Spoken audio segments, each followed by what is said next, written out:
निवेदन सबसे करता हूं वो ये कि अगर नकल ही करनी है तो समझ के करो, कुछ अकल के साथ करो। बिना अकल के नकल किया तो खड्डे में ही जाने वाले हैं। बीमारियां इसी तरह से आ रही। हमने यूरोप और अमेरिका की बिना सोचे समझे जो नकल किया अपने जीवन में, कुछ तो हमारी मजबूरी थी कि हम 250-300 साल उनके गुलाम रहे। लेकिन मुझे उससे ज्यादा दुख इस बात का है कि जब उनकी गुलामी चल रही थी तब भारत के लोग इतने मजबूर नहीं थे अंग्रेजों की नकल करने के लिए। वो चले गए 15 अगस्त 47 को, उसके बाद जो अंग्रेजियत बढ़ी है उसने तो तबाह कर दिया इस देश। अब वहां कुछ और भी समस्याएं हैं। जैसे मैंने आपसे कहा ना, स्किन बहुत हार्ड है, तो स्किन हार्ड है तो बिना साबुन के नहाना संभव ही नहीं है उनको, क्योंकि कास्टिक सोडा जो है ना हार्ड स्किन के लिए ही है। केमिस्ट्री में ये जो कास्टिक सोडा बनता है ना, सोडियम हाइड्रोक्साइड, ये उन्हीं त्वचा के लिए एप्लीकेबल है, उन्हीं पर ये लगाया जा सकता है जो बहुत कड़क त्वचा हो। और हमारे भारत में इतनी सॉफ्ट है स्किन, क्योंकि सूर्य का प्रकाश हमको है, हम रगड़ रगड़ के कास्टिक सोडा के साबुन से नहा रहे हैं। फिर त्वचा सूखी हो रही है तो फिर दौड़ दौड़ के जा रहे हैं, अरे डॉक्टर साहब क्या हुआ, स्किन रफ हो रही है, एक्जिमा हो गया, सोराइसिस हो गई, इचियोसिस हो गई, खाज हो गई, खुजली हो गई। वो तो होने ही वाला है, क्योंकि सॉफ्ट स्किन के लिए साबुन बना नहीं है, साबुन बना है हार्ड स्किन के लिए। हमारे यहां तो वही चीजें हैं अच्छी नहाने के लिए जो सॉफ्ट स्किन पे एप्लीकेबल हो, जैसे दूध का स्नान। इसलिए हमारे यहां कहावत है, दूधो नहाओ पूतो फलो। कभी सुना है किसी से लक्स नहाओ पूतो फलो? कोई कहता? पियर्स से नहाओ पूतो फलो, लाइफ बॉय लगाओ पूतो फलो, दूधो नहाओ पूतो फलो। क्योंकि दूध जो है ना वो सॉफ्ट स्किन की सॉफ्टनेस को बरकरार रखता है। आपकी त्वचा जितनी नरम है उतनी ही नरम वो रखेगा, थोड़ा ज्यादा ही कर देगा, कम नहीं होने देगा। इसलिए शंकर भगवान दूध से नहाते हैं। महाशिवरात्रि को सब उन्हें दूध ही लगाते हैं, किसी को नहीं देखा कि वो साबुन से शंकर जी को नहलाता हो। अब कैसे मूर्ख लोग हैं, हम शंकर जी को तो दूध से नहलाएंगे और खुद साबुन से रगड़ रगड़ के नहाएंगे। और पागलों के पागल कहते हैं जी हम दूध के साबुन से नहाते हैं। अभी दूध से क्यों नहीं नहा लेते अगर दूध के साबुन से नहा रहे हो तो?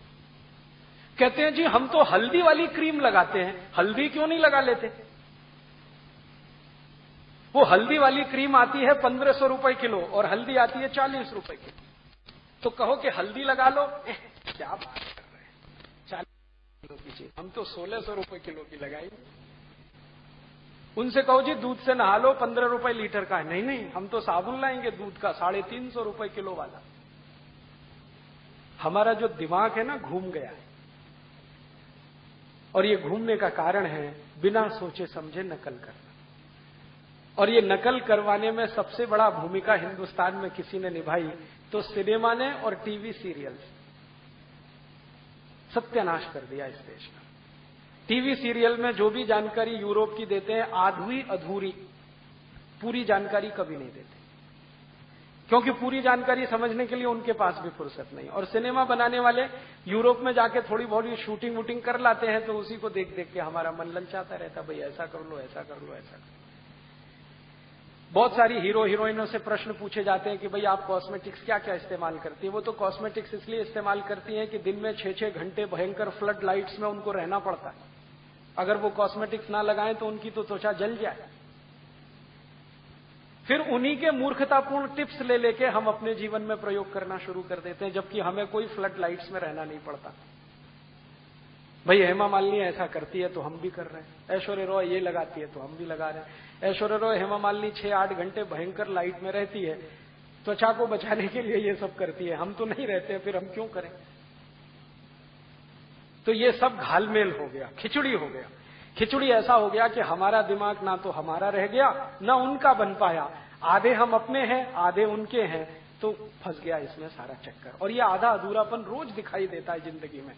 पति महोदय है वो 3 पीस सूट और टाई लगा के जा रहे हैं और पत्नी उनकी सलवार सूट में जा रही है या साड़ी में जा रही है। साड़ी शुद्ध हिंदुस्तानी पहनावा है, 3 पीस सूट और टाई अंग्रेजी पहनावा है। वहां इसलिए 3 पीस सूट और टाई पहनते हैं कि ठंड बहुत है, और ठंड है तो सर्दियों में नाक बहुत बहती रहती है। तो पहले वो बेचारे क्या करते थे, जेब से रूमाल निकाल के हमेशा पोंछते रहते थे। फिर उन्होंने सोचा एक टाई लटका के रखो, जब जरूरत पड़े तो पोंछ लेंगे। इसलिए उन्होंने अपने यहां टाई लाई है। अब हमारे यहां मूर्खों के मूर्ख जून की गर्मी में 50 डिग्री तापमान हो तो 3 पीस सूट और टाई लगा के घोड़े पे चढ़ के शादी करने जाते हैं। और मैं कहता हूं भाई सुपर इडियट बनने के लिए यही एक दिन मिला है तुम्हें? तो कहते राजीव भाई आज तो करने दो, माने शादी के दिन ही इडियट बन के जाओ। और मुझे समझ में नहीं आता कि पति 3 पीस सूट और टाई पहने और पत्नी साड़ी पहने। हम कहते हैं कि गृहस्थी के पहिए हैं पति और पत्नी, एक पहिया ट्रैक्टर का, दूसरा साइकिल का, कैसे चलेगी गृहस्थी? या तो ये करिए कि यूरोप में सभी महिलाएं स्कर्ट्स पहनती हैं, तो आप चालू करिए। अगर 3 पीस सूट और टाई का मैच है तो वो स्कर्ट के साथ है, साड़ी के साथ तो नहीं है। तो हम तो स्कर्ट पहन नहीं सकते, फिर पतियों को क्यों पहनने देती हैं आप 3 पीस सूट और टाई? और कोई नहीं, बच्चों को और नकल करवा रहे हैं। बेचारे 3-3 साल के बच्चे स्कूल में पढ़ने जाते हैं, खूब टाइट टाई उसकी बांध देते हैं। सभी वैज्ञानिक कहते हैं कि टाई को अगर बांध दिया तो पीछे की जो नसें खून को लेके जाती है ना मस्तिष्क में, ये दबने लगती है, खून का प्रवाह रुकने लगता है। पर्याप्त मात्रा में खून बच्चे के दिमाग को न मिले तो आंखें कमजोर होती हैं, दिमाग भी कमजोर होता है। इसलिए सब ऊंचे वैज्ञानिक और दुनिया के करोड़पति लोगों ने टाई वाई बंद कर दिया। हमने अपने छोटे छोटे बच्चों को बचपन से ही शुरू कर दिया। फिर हम बहाने बहुत बनाते हैं, अरे क्या करें जी, उनके स्कूल में ड्रेस है तो जाके लड़िए ना स्कूल वालों से। आप पैसा देते हैं, आपके पैसे से स्कूल चलता है और वो मूर्खता करें और आप उनको समझा भी नहीं सकते कि हमको जरूरत नहीं है ये टाई और पैंट की और सूट की। तो ऐसी छोटी छोटी बहुत सारी बातें हमारे जीवन में जो घुस गई, इन्होंने हमको अस्वस्थ बनाया। हर तरह की बीमारी हमारे जीवन में आने लगी और बीमारियां हर दिन बढ़ती जा रही, और बढ़ते बढ़ते ये संख्या हो गई है, कई बार तो मैं परेशान हो जाता हूं कि एक मरीज आया, उसके शरीर में 50 बीमारियां हैं, कौन सी पहले ठीक करो? तो मैं ढूंढता हूं कि इसकी सबसे बड़ी बीमारी कौन सी है, उसको ठीक करो तो बाकी आसानी से ठीक हो जाए। और मैं आपको पूरी ईमानदारी से बताता हूं, ये पेशेंट को मैं नहीं कहता, 99% जो क्रॉनिक पेशेंट है उनकी अंतिम बीमारी निकलती है पेट की कब्जियत, कॉन्स्टिपेशन। और जब भी मैं उनको कोई ऐसी दवा देता हूं जो उनकी कब्जियत को ठीक कर दे तो उनकी ज्यादातर बीमारियां अपने आप ठीक हो जाती हैं। बहुत सारे मरीजों को मैं संधिवात ठीक करता हूं, लेकिन कभी नहीं बताता कि संधिवात की दवा नहीं दे रहा हूं, पेट साफ करने की दवा है। क्योंकि जैसे ही पेट साफ होने लगता है, घुटनों का दर्द अपने आप खत्म हो जाता है। जैसे ही पेट साफ होने लगता है, माइग्रेन अपने आप खत्म हो जाता है। जैसे ही पेट साफ होने लगता है, नींद बहुत अच्छी आने लगती है। जैसे ही पेट साफ होने लगता है, शरीर के जॉइंट्स पेन सब निकल जाते हैं। और अब गंभीरता से मैं सोचते सोचते इस निष्कर्ष पे पहुंचा कि हमने यूरोप और अमेरिका की नकल करके जो अपने घर में ले आया खान पान, इसने हमको फंसा दिया। अब कैसा फंसा दिया? अब भारत की बात करता हूं थोड़ी। भारत में ये जो आयुर्वेद है ना, ये सबसे बड़ा चिकित्सा शास्त्र है। लेकिन इस चिकित्सा शास्त्र में कई अच्छी अच्छी पुस्तकें लिखी गई हैं, छोटी छोटी कुछ बड़ी बड़ी। एक बहुत अच्छी पुस्तक है, उसका नाम है अष्टांग हृदय। उसको एक दूसरे नाम से भी बोलते हैं कुछ वैज्ञानिक, अष्टांग संग्रह। इसमें 2000 से ज्यादा सूत्र हैं। मुझे आयुर्वेद की जितनी पुस्तकों का अभ्यास करने का मौका मिला, उनमें मेरे हिसाब से ये सर्वश्रेष्ठ पुस्तक है। सर्वश्रेष्ठ क्यों है? क्योंकि यही वो पुस्तक है जो बताती है कि स्वस्थ रहो, मस्त रहो, बीमारी मत पड़ो। तो उसमें स्वस्थ रहने के कुछ नियम हैं और बीमार पड़ने के कुछ कारण हैं। अब आपको अगर मैं कहूं तो आप परेशान हो जाएंगे ये सुनकर। इस अष्टांग हृदय में या अष्टांग संग्रह में किसी भी व्यक्ति के बीमार होने के सबसे बड़े कारणों में से एक कारण ये है कि वो ऐसा खाना खाते हैं जिनको सूर्य प्रकाश नहीं मिला या पवन का स्पर्श नहीं हुआ।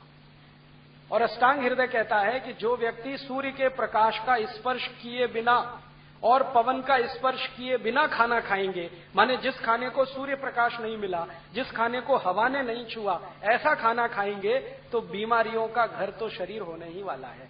और ऐसी चीज क्या है हमारे घर में? रेफ्रिजरेटर। आप फ्रिज में भर के खाना रख दो, ना उसको सूर्य प्रकाश मिलेगा, ना पवन का स्पर्श होगा, और वो खाना अष्टांग हृदय के हिसाब से जहर है। अष्टांग हृदय में तो ये तक लिखा हुआ है कि जो व्यक्ति सूर्य प्रकाश के बिना और पवन स्पर्श के बिना खाना खाता है, उसको दुश्मन की जरूरत नहीं है और जहर खाने की भी जरूरत नहीं है। वो खुद ही जहर खा रहा है, थोड़े दिन में वो जाने ही वाला है इस दुनिया से। और आधुनिक वैज्ञानिकों ने भी मान लिया है कि खाने को बना के फ्रिज में रखना उसका सर्वनाश करने के बराबर है। अब हम क्या करते हैं, बहुत सारे घरों में फ्रिज है। आजकल तो मैं बिना फ्रिज का घर देखूं तो हैरानी होती। हाँ, और घरों में कंपटीशन है कि पड़ोसी के यहां है तो हमारे यहां क्यों नहीं, वो कुएं में गिर रहा है तो हम क्यों नहीं गिरे, वो जहर खा रहा है तो हम क्यों नहीं खाएं। सारा देश इसी में मर गया, भला उसकी कमीज मेरी कमीज से ज्यादा सफेद कैसे। पढ़े लिखे लोगों में ये बहुत है। तो फ्रिज आ गया घर में, अब आ गया तो इसका कुछ तो उपयोग होना चाहिए। तो हम क्या करते हैं, सब्जियां खरीद खरीद के लाते हैं और भर भर के उसमें रख देते हैं। और अभी एक और सुपर इडियोसिटी करना शुरू किया है कि सब्जियों को पॉलीथिन में भर भर के फ्रिज में रख देते हैं। ये पॉलीथिन फ्रिज से भी ज्यादा खराब है। अब होता क्या है, सब्जियों के बारे में आयुर्वेद का सिद्धांत यह है कि पेड़ से टूटने के 48 मिनट के बाद उसको पका के खा लीजिए। ये नियम है आयुर्वेद का। पेड़ से टूटने के 45-48 मिनट के बाद, मान लो 1 घंटे के बाद आप उसको पका के खा लीजिए, तब तो है ठीक। और जो आपने सवेरे की सब्जी शाम को खाई, शाम की अगले सवेरे को खाई और 2-2 दिन रख के खाई, तो वो जहर है। अब हम क्या कर रहे हैं, सब्जियां यहां ताजी मिलती हैं भीलवाड़ा, हाँ, सवेरे भी शाम को भी। मैं देखता हूं झोला भर भर के 3-4 दिन की इकट्ठी ले आते हैं, 8-8 दिन की ले आते हैं और फ्रिज में भर के पॉलीथिन में पैक करके और रख देते हैं। तो डबल जहर। धनिया लाते हैं, पॉलीथिन में पैक करके फ्रिज में रख दिया, पुदीना लाया पॉलीथिन में पैक करके रख दिया, भिंडी लाई पॉलीथिन में पैक करके रख दिया। क्या तर्क है उसके पीछे कि इनमें नमी बनी रहती है। आपको मालूम नहीं, फ्रिज में से 12 खतरनाक जहरीली गैस निकलती है जिनको CFCs कहते हैं, क्लोरोफ्लोरोकार्बन, जिनसे सारी दुनिया परेशान है। उन जहरों से मिली हुई सब्जियों को फिर आप खा रहे हैं, फिर कितना भी उबालिए उसका असर नहीं जाता।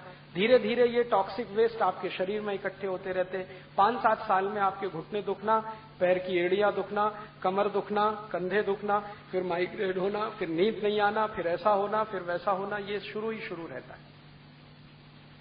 और मैं किसी को समझाऊं कि भाई अगर आपको स्वस्थ रहना है तो ये फ्रिज निकाल दो घर में, है क्या बात कर रहे हैं राजीव भाई, वो 5,000 का फ्रिज रख के 50,000 खर्च करेंगे दवा पे, लेकिन उसको 5,000 के फ्रिज को निकाल के फेंकेंगे नहीं, क्योंकि स्टेटस सिंबल है जी। और अब तो एक और खतरनाक काम शुरू हुआ है कि उसमें पानी भर भर के और रख देते, वो पीते और दूसरों को भी पिलाते। ये यूरोप के लोगों की सबसे बड़ी समस्या है, चिल्ड वाटर। वो ठंडा पानी पीते, परिणाम पता है, वो सवेरे 2-2 घंटे टॉयलेट में बैठे रहते। और उनका ठंडा पानी तो मजबूरी है, क्योंकि बर्फ गिर रही है तो पानी ठंडा होने ही वाला है। हमारी क्या मजबूरी है, कोई नहीं, हम तो ठंडा बना बना के पी रहे हैं। कई घरों में माताओं को मैंने देखा है, आटा गूंद के फ्रिज में भर के रख देते हैं, सवेरे का शाम को, शाम का अगले दिन सवेरे, अगले दिन का तीसरे दिन, तीसरे दिन का चौथे दिन, ये चक्कर चलता ही रहता है। और आटे के बारे में भी आयुर्वेद ये कहता है कि अगर आटे को गूंद लिया है तो 30 मिनट के अंदर उसे खत्म होना ही चाहिए, नहीं तो कीटाणु बनना, जीवाणु बनना शुरू हो जाता है। आप जैन दर्शन मानते हैं और रोज करोड़ों जीवों की हत्याएं करते हैं उसी आटे के चक्कर। वो आटा शरीर के तो काम का है ही नहीं, धर्म के भी विरुद्ध है। अब रोज जीव हत्या करते हैं, पाप चढ़ता रहता है, फिर उसको उतारने के लिए सामयिक और प्रतिक्रमण करने बैठ जाते हैं। फिर एक दिन पाप की गठरी बढ़ाते हैं, फिर सामयिक कर लेते हैं, फिर पाप की, ये तो चक्कर चलने ही वाला है। तो अगर अष्टांग हृदय के इस सूत्र को आप माने और समझें, अष्टांग हृदय कहता है कि जिस भोजन को सूर्य का प्रकाश ने स्पर्श नहीं किया हो और पवन ना मिला हो, उसको कभी मत खाइए, वो जहर है। तो आप कोशिश करिए, अपने घर का फ्रिज निकाल दीजिए। मैं आपसे अभी बोलता हूं 50% बीमारियां फ्रिज के साथ निकल जाएंगी। दूसरी हमसे क्या गलती हो रही है, हमने अपने घर का नाश्ता ऐसा बनाया जो यूरोप और अमेरिका में मजबूरी में खाया जाता। मैंने कहा ना, पाव रोटी, डबल रोटी, बिस्किट, अब हमने घर में शौक से लाना शुरू किया। ज्यादातर घरों में ब्रेड पकौड़े नाश्ते में मैं देखता हूं, या ब्रेड का कोई ना कोई प्रिपरेशन नाश्ते में मिलता है। पूछो, कहते हैं बहुत इजी है। इजी तो इडली भी है, सांभर भी है, उत्तपम भी है, रसम भी है, डोसा भी है, और हलवा से ज्यादा इजी कोई चीज नहीं है। सबसे सुरक्षित, सबसे पौष्टिक। हलवा के बारे में आप जानते हैं, मेरे पास कोई ऐसा पेशेंट आ जाए जो ऑपरेशन करा के आया हो अभी घंटे भर पहले, मैं उसको कह सकता हूं कि घी का हलवा खा लो, इतना सुरक्षित है। उस पेशेंट को रोटी नहीं खिलाई जा सकती, दाल नहीं खिलाई जा सकती, चावल नहीं खिलाया जा सकता, कम से कम 15 दिन।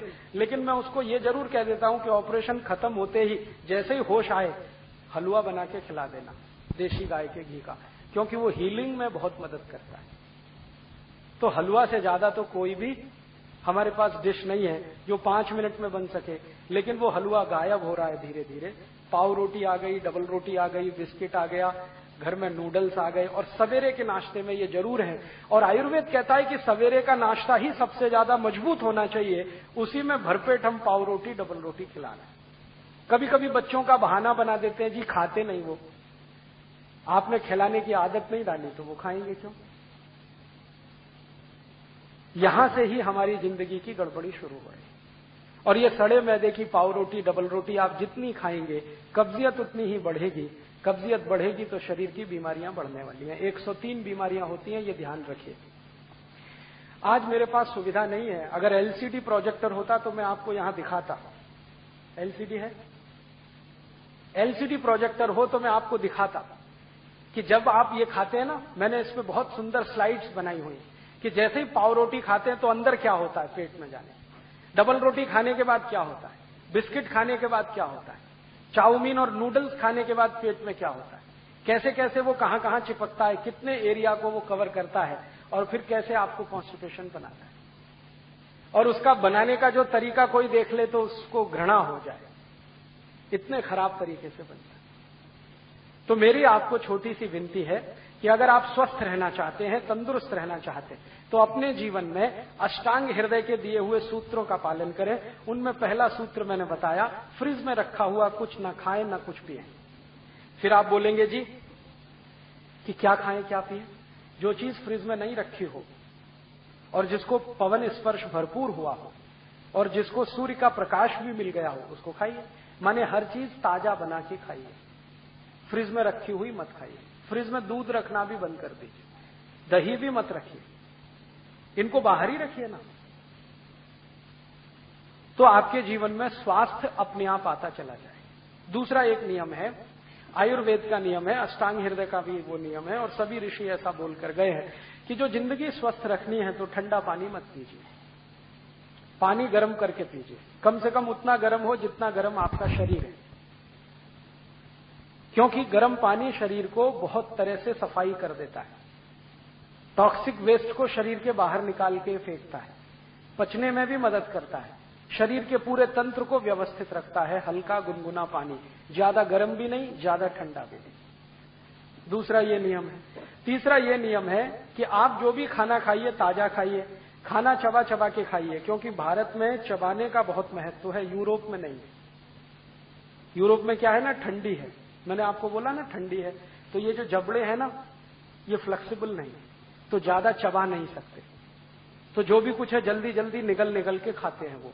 हमारे तो जबड़े बहुत फ्लेक्सिबल है, तो हमको तो चबा चबा के खाना है। और यूरोप में एक और मुश्किल है कि उनके जो मसूड़े हैं ना बहुत कड़े हैं, और कड़े मसूड़ों को साफ करना वो ब्रश से ही संभव है, हार्ड हैं बहुत, तो वो ब्रश करते हैं। आप मत उनकी नकल करिए, आपके मसूड़े तो बहुत सॉफ्ट हैं, इतने सॉफ्ट हैं कि थोड़ा भी ब्रश आड़ा तिरछा चल गया तो खून ही खून निकलेगा। तो उनकी नकल करके टूथब्रश मत करिए। फिर क्या करें, दंतमंजन है हमारे पास, और अगर ब्रश ही करना है तो नीम के दातुन से अच्छा कोई नहीं, क्योंकि उसके ब्रसल्स बहुत सॉफ्ट होते हैं, प्लास्टिक के ब्रश के ब्रसल्स की तुलना में वो बहुत सॉफ्ट है। तो दातुन करना शुरू कर दीजिए, दंतमंजन करिए तो दांत अच्छे रहेंगे, मसूड़े भी अच्छे रहेंगे। पानी कभी भी ठंडा मत पीजिए, तो दांत सुरक्षित रहेंगे, गला भी सुरक्षित रहेगा, पेट भी अच्छा है। हमेशा गुनगुना पानी पीजिए। और आप तो अगर जैन दर्शन मानते हैं, जैन धर्म मानते हैं, तो आप जानते हैं कि ज्यादा देर रखा हुआ पानी भी मत पीजिए, क्योंकि उसमें जीव वृद्धि होती है। तो ताजा पानी बना के पीते रहिए। ताजा पानी बना के माने हर समय हल्का गुनगुना करके पीते रहे। चौथा नियम यह है स्वस्थ रहना, निरोगी रहना, कि खाना खाइए तो खूब अच्छे से चबाइए, क्योंकि आपके मसूड़े तो फ्लेक्सिबल है, यूरोप में नहीं है, और इतनी बार चबाइए जितने दांत हैं आपके। एक दिन शीशे के सामने खड़े होकर अपने अपने दांत गिन लीजिए, किसी को 32 होंगे, किसी को 30 होंगे, किसी को 28 होंगे। तो रोटी का एक टुकड़ा मुंह में डाला तो उतनी बार चबाइए, जैसे 32 दांत हैं तो 32 बार चबाइए, 30 हैं तो 30, 28 हैं तो 28। खूब चबा के खाना खाइए। आयुर्वेद कहता है खाने को इतना चबाइए कि लार के साथ खाना मिले और पानी की तरह से उतर जाए, तो जिंदगी में कभी कोई बीमारी आने की संभावना नहीं। फिर ऐसे ही नियम है एक छोटा सा कि पानी पीजिए तो घूट घूट भर के पीजिए, जैसे गर्म दूध पीते वैसे पानी पीजिए, सिप करके पानी पीजिए, ताकि ज्यादा लार शरीर में जाए। लार जो है ना वात पित्त कफ तीनों को संतुलित रखती है। तो घूट घूट पानी पिएंगे तो बहुत लार जाएगी, गट गट गट गट पिएंगे तो बहुत थोड़ी सी जाएगी। एक स्वस्थ मनुष्य को जिंदगी भर स्वस्थ रहना हो तो हर दिन 4.5 से 5 लीटर लार की आवश्यकता है। वो सिप करके ही संभव है। और आप आज से ये शुरू करिए सिप करके पानी पीना, तीसरे दिन से आपको रिजल्ट मिलेगा। जिनको भी एड़ियों में दर्द है ना 3 दिन में गायब हो जाए। अगर घुटने में दर्द है ना 6-7 दिन में ठीक हो जाए। कोई भी जॉइंट्स पेन है 12-13 दिन में चला जाए। कितनी भी भयंकर संधिवात हो, सिप करके पानी पीजिए, और एक सिप में उतना ही पानी लीजिए 1 चम्मच के बराबर, उसको थोड़ी देर मुंह में घुमाइए फिर पीजिए। अगर आपका वजन बहुत बढ़ गया है तो महीने 1.5 महीने में ही 5-6 किलो कम हो जाएगा अपने आप, बिना कोई दवा खाए, सिप करके पानी पीने से। अभी थोड़े दिन पहले मेरा एक दोस्त अमेरिका से लौटा है, उसका 140 किलो वजन हो गया, तो उसको अमेरिका की जिस कंपनी में नौकरी करता था निकाल दिया, क्योंकि वहां नौकरी से निकालने में 1 मिनट लगता है किसी को। वहां जॉब कभी भी सुरक्षित नहीं है, सिक्योरिटी नहीं है। निकाल दिया और उसको एक्सप्लेनेशन दिया कि हम आदमी को नौकरी पर रखते हैं, हाथी के बच्चे को नहीं रखते। 140 किलो का। अब वो बेचारा बहुत घूमा, ये डॉक्टर वो डॉक्टर, ये हॉस्पिटल, वजन कम हो जाए, किसी तरह से नहीं हुआ। अब आ गया भारत। एक दिन तो वो जॉन हॉपकिंस में चला गया, तो वहां बोला कि आपकी ऊपर से कुछ खाल चीर देंगे हम, वजन कम हो जाएगा, मांस काट के निकाल देंगे। अब वो कहे अरे मुझे तो ये नहीं कराना, वापस आ गया। बेंगलोर में रहता है। एक दिन कहने लगा राजीव भाई आप कुछ बताओ। मैंने कहा कुछ मत करो, पानी गुनगुना पियो और सिप करके पियो। अभी 9 महीने से वो ऐसा ही कर रहा है। अब वजन उसका 70 किलो, बिना कोई दवा के, बिना किसी एक्सरसाइज के, बिना किसी योग, बिना किसी प्राणायाम के, खाली सिप करके पानी पीने का ये चमत्कार। तो आप बहुत सारी बीमारियां इसी से ठीक कर सकते हैं। आपने देखा है कुत्ता कैसे पानी पीता है? कुत्ते को सुना कभी डायबिटीज होता है? कभी नहीं होता। चिड़िया होती है ना, चिड़िया कैसे पानी पीती है? एक चोंच में 1 ड्रॉप उठाएगी, फिर पिएगी, फिर थोड़ी देर रुकेगी, फिर दूसरी ड्रॉप, फिर पिएगी, फिर रुकेगी। चिड़िया को ना संधिवात होता है, ना जॉइंट्स पेन होता है, ना डायबिटीज होता है, ना कैंसर होता है, ना हाइपरटेंशन होता है, ना माइग्रेन होता है, कुछ नहीं होता। वो स्वस्थ है, मस्त है। हमको ये सब क्यों होता है? जिस भगवान ने चिड़िया बनाई है उसी ने हमको भी बनाया। जो आत्मा उसमें है वही आत्मा हम में है, जो ऑर्गन्स हमारे हैं वही ऑर्गन्स उसके हैं। बस वो खाने पीने का ध्यान रखती है। चिड़िया कभी रात को नहीं खाती, मनुष्य रात के 12-12 बजे भी खाता है। चिड़िया कभी भी खाने के साथ पानी नहीं पीती। सवेरे खाना खाएगी, दोपहर को पानी पिएगी, पानी के साथ कभी खाना नहीं खाती। सब जानवर इस नियम का पालन करते हैं। जो सबसे मूर्ख भैंस है वो भी इसका पालन करती है। सवेरे भरपेट खाना खाएगी भैंस और दोपहर को 11 बजे पानी पिएगी। लेकिन मनुष्य जो है ना वो भैंस से भी गया होता है। वो खाने के साथ गटागट 2 गिलास, 3 गिलास, 5 गिलास पीता ही रहता है। आयुर्वेद में ये सूत्र है, भोजनांते विषम वारी, माने भोजन के अंत में पानी पिया तो विष पी लिया आपने। तो आप भोजन के बाद पानी मत पीजिए, 1-1.5 घंटे के बाद पीजिए। पानी सिप करके पीजिए, हल्का गुनगुना पानी पीजिए। सवेरे उठते हैं ना तो अपने दिन की शुरुआत पानी से करिए, चाय से नहीं। जो लोग सवेरे दिन की शुरुआत पानी से करें और जो सवेरे दिन की शुरुआत चाय से करें, दोनों जमीन आसमान के अंतर है। चाय से शुरुआत करने वालों को एक नहीं 68 बीमारियां होंगी, 68। और जो सवेरे पानी से शुरुआत करें दिन की तो उनको बीमारी ही नहीं। तो आप बोलेंगे कितना पानी पिए? कम से कम 1 गिलास तो पी लीजिए, उठते ही पी।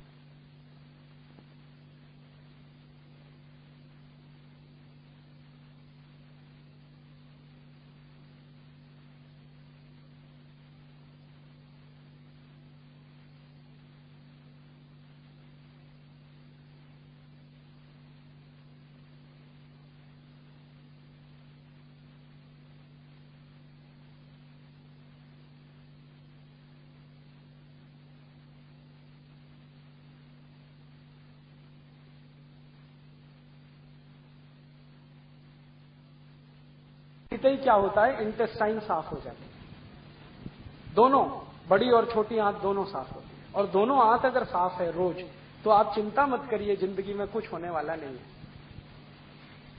मैं पिछले 18 साल से बीमार नहीं पड़ा, आज तक किसी डॉक्टर के पास नहीं गया, आधी गोली भी नहीं खाई मैंने, एक इंजेक्शन भी नहीं लगाया। चिकनगुनिया पिछले साल भर से भारत में फैल रहा है, 70,000 मरीजों का मैं इलाज किया हूं, अभी तक मुझे चिकनगुनिया नहीं हुआ। कर्नाटक में मैंने किया, महाराष्ट्र में किया, गुजरात में, अब राजस्थान में भी किया। सब लोग मुझे यही पूछते हैं, आप कौन सी दवा खाते हैं, वही हमें बता दो।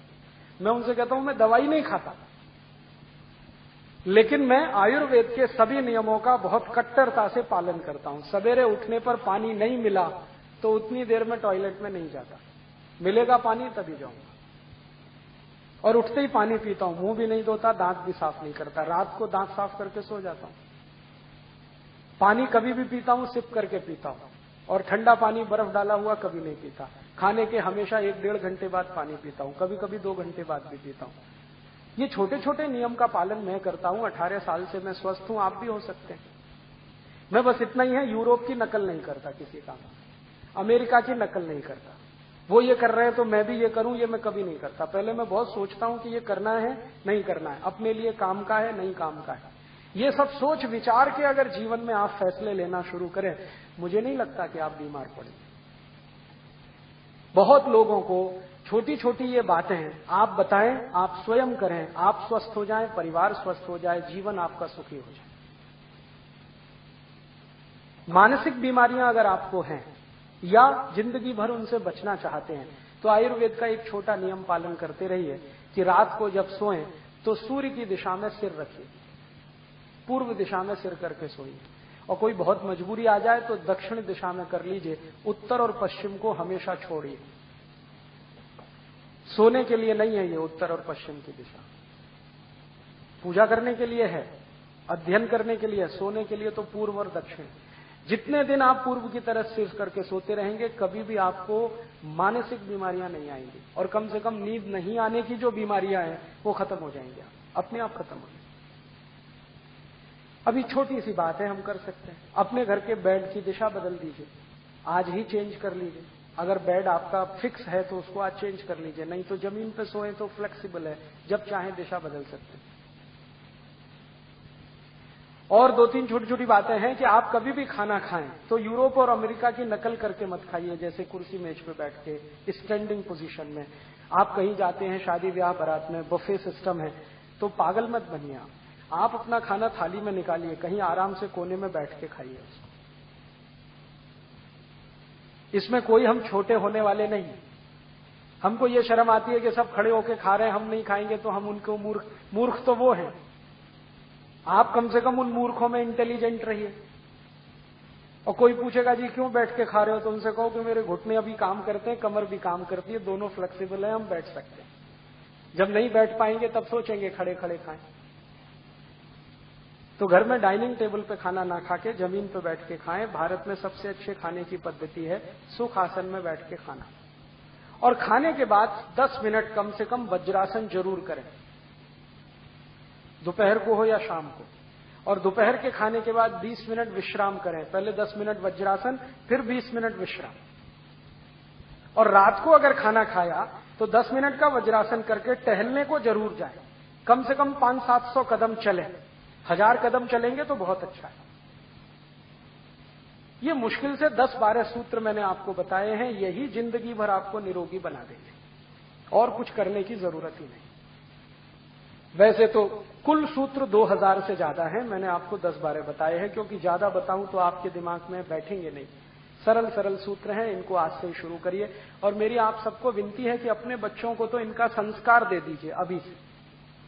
उनको आदत डाल दीजिए कि भोजन के साथ पानी नहीं पीना है, 1 घंटे बाद पीना है। फिर वो कहेंगे गले में खाना फंस गया, तो कहो लस्सी पी लो, दूध पी लो, पानी मत पियो। दोपहर का भोजन है तो लस्सी पिला दो, शाम का भोजन है दूध पिला दो, पानी मत पिलाओ। पानी 1 घंटे बाद ही पिलाओ। पानी हमेशा सिप करके पीने की आदत डाल दो।